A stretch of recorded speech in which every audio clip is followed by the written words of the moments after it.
பாட் 2 plates நேயர்களுக்கு வணக்கம். இன்னைக்கு மட்டன் கோலா உருண்டை எப்படி பண்ணுறதுன்னு செஞ்சு காமிக்க போகிறேன். அதற்கு தேவையான பொருட்கள் என்னெல்லாம்னு பார்க்கலாம். அதுக்கு முன்னால் நம்மளோட சேனலை சப்ஸ்கிரைப் பண்ணாதவங்க சப்ஸ்கிரைப் பண்ணிக்கோங்க. அப்போ தான் நான் போடுற ரெசிபி வீடியோஸை உடனுக்குடனே பார்க்கலாம்.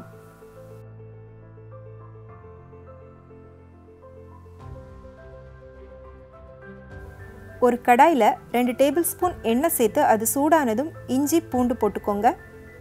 2 பச்சை மிளகாய் போட்டுக்கோங்க. நான் 250 கிராம் மட்டன் கீமா எடுத்திருக்கேன், அதையும் இதோட சேர்த்துக்கலாம்.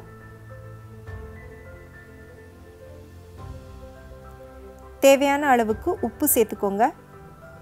1 டேபிள் ஸ்பூன் மிளகாய்த்தூள் சேர்த்துக்கோங்க. உங்களோட காரத்துக்கு ஏற்ற மாதிரி மிளகாய்த்தூள் சேர்த்துக்கோங்க. 1/2 டீஸ்பூன் மஞ்சள் தூள். இது எல்லாத்தையும் சேர்த்து நல்லா வதக்கிக்கோங்க.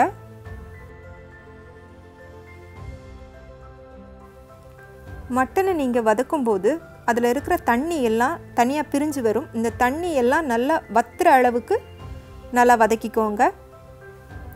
10 நிமிஷம் நல்லா வதக்குனதுக்கப்புறமா அதில் இருந்த தண்ணி எல்லாம் நல்லா வத்திருச்சு. இப்போ இதை வேறொரு பாத்திரத்துக்கு மாற்றி ஆற வச்சுக்கலாம். கோலா உருண்டைக்கு தேவையான மசாலாக்களை வறுத்து அரைச்சிக்கலாம். 1/2 டீஸ்பூன் சோம்பு, 1/2 டீஸ்பூன் கசகசா, 1 டேபிள் ஸ்பூன் மல்லி விதை, 1 டீஸ்பூன் மிளகு, சின்ன துண்டு பட்டை, 3 கிராம்பு, 2 ஏலக்காய்.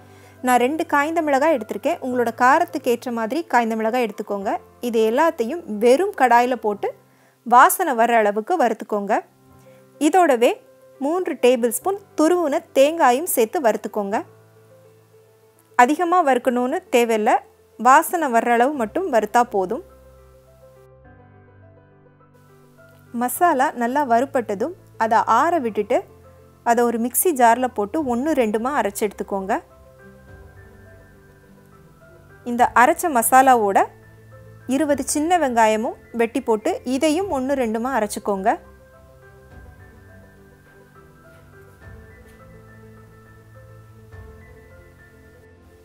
இப்போ இதோட நம்ம ஏற்கனவே வதக்கி ஆற வச்ச மட்டன் கீமாவையும் சேர்த்து நல்லா அரைச்சி எடுத்துட்டு அதை வேற ஒரு பவுலுக்கு மாற்றிக்கோங்க. 4 டேபிள் ஸ்பூன் பொட்டுக்கடலை எடுத்து அதை மிக்ஸி ஜாரில் போட்டு நல்லா பவுடர் பண்ணி இதோட சேர்த்துக்கோங்க. கொஞ்சமாக மல்லி இலையும் சேர்த்துக்கோங்க. இப்போ இது எல்லாத்தையும் உங்கள் கைகளாலேயோ அல்லது ஒரு ஸ்பூனாலேயோ நல்லா மிக்ஸ் பண்ணிக்கோங்க. இப்போ இந்த கலவையோட ஒரு முட்டையும் உடைச்சி ஊற்றி அதையும் சேர்த்து நல்லா கலந்துக்கோங்க. முட்டை நாம் எதுக்காக சேர்க்குறோன்னா, கோலா உருண்டைகளை எண்ணெயில் போட்டு வறுக்கும்போது அது பிரிஞ்சு உடஞ்சி வராமல் இருக்கிறதுக்காக முட்டை சேர்க்குறோம். இப்போ இது எல்லாத்தையும் நல்லா கலந்துட்டு உங்களுக்கு என்ன அளவில் உருண்டைகள் வேணுமோ அதுக்கு ஏற்ற மாதிரி உருண்டைகளாக உருட்டி வச்சுக்கோங்க. எனக்கு 1/4 கிலோ மட்டன் கீமாவில் 16 கோலா உருண்டைகள் வந்திருக்கு. இப்போது கடாயில் எண்ணெய் சேர்த்து அது சூடானதும் கோலா உருண்டைகளை போட்டு வறுத்து எடுத்துக்கோங்க. அடுப்பை மீடியம் ஃப்ளேமில் வச்சுக்கோங்க. அதே மாதிரி அடிக்கடி கரண்டியை வச்சு அதை கிண்டிகிட்டே இருக்காதீங்க. இப்போ 2 பக்கமும் நல்லா பொன்னிறம் வர்ற அளவுக்கு வறுத்துக்கோங்க. இப்போ கோலா உருண்டை ரெடி ஆயிடுச்சு. இப்போ இதை வேறொரு பாத்திரத்துக்கு மாற்றி எடுத்துக்கலாம்.